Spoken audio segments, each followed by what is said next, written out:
Well, I found the leader of the opposition's approach to this hugely disappointing, I have to tell you.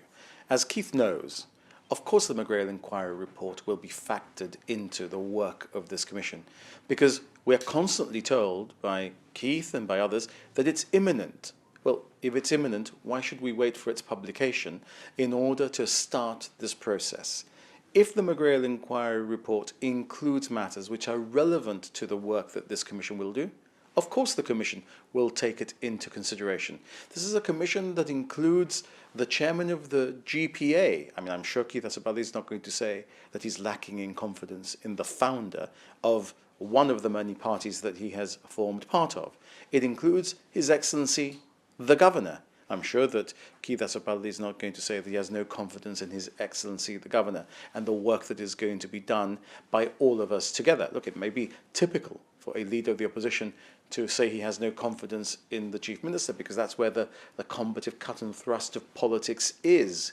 But surely he cannot complain about the composition of the working group. He cannot complain about the composition of the steering group, and he cannot for one moment have anyone believe that if the McGrail Inquiry reports in the next 6 months, and we all expect it to report very soon, its work is not going to be taken into consideration by this working group and this steering group. It's a nonsensical argument put by the leader of the opposition simply because he wants to be punching on Newswatch against the government, and he doesn't care what he says, because his overwhelming ambition is to reach number 6 commonplace at any cost. Chief Minister, you say he can't. Well, actually, he has. He has questioned the composition. He says it's laden towards yourself and the Attorney General, both of whom are core participants. He's sceptical, and he thinks it should be more cross-party. Well, look, I think that you need to put what Keith Azopardi has said into its proper context. I remain the Chief Minister of Gibraltar, and I remain the person who is making policy in Gibraltar. Michael Llamas remains the Attorney General of Gibraltar. He continues to make decisions that pertain to an Attorney General. But Ben Bathurst is the Governor. The Commissioner is Owain Richards, and the Chairman of the GPA is Peter Monterifo. How can anybody make the argument that if Michael and I are 2 out of 5, for example, this is somehow weighted in our favor? It makes no sense. But Keith says, well, it's in 2002, this all came from a select committee which included the opposition. Well, yes, in the context of the Constitution. But the 2006 Police Act was not a product of that select committee, and the 2006 Police Act was a GSD Act, which we voted against in Parliament, and I gave the speech against in Parliament in 2006, because I pointed out then that the structure of the Police Act, which created a police authority, was contrary to what the United Kingdom had been told by the European Court of Human Rights should be in place, and that's why I took the position against the Police Act. Now, 20 years on, actually the Police Act has not been so bad. It's worked quite well. We've all seen some areas where there's a need for improvement. We've seen that across the board. We've seen that with the police before the McGrail Inquiry.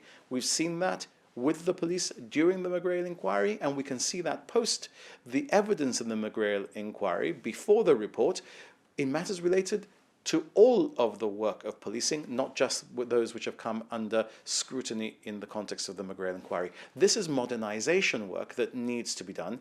I hope that the opposition will see that this is going to be done fairly and objectively, that they will have a role. His Excellency the Governor spoke to Keith Azopardi before the whole press release by the government was issued.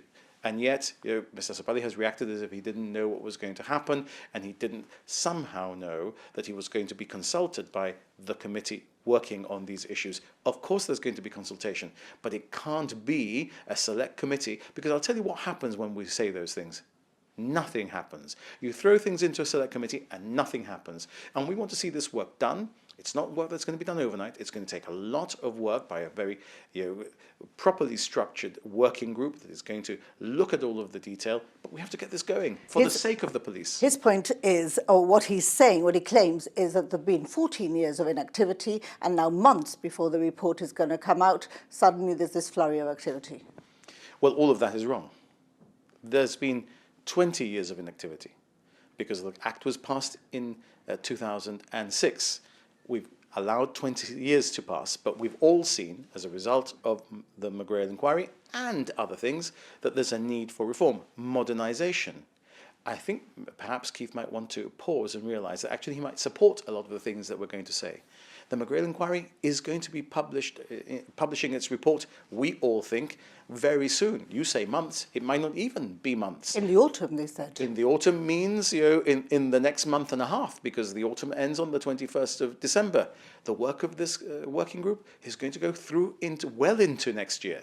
So the criticism is criticism advanced by the leader of the opposition for the sake of criticism itself. If he thinks back at what he said and he realizes the timeline that is relevant, even Mr Azopardi will realize that he's got it completely wrong, chronologically and on substance too.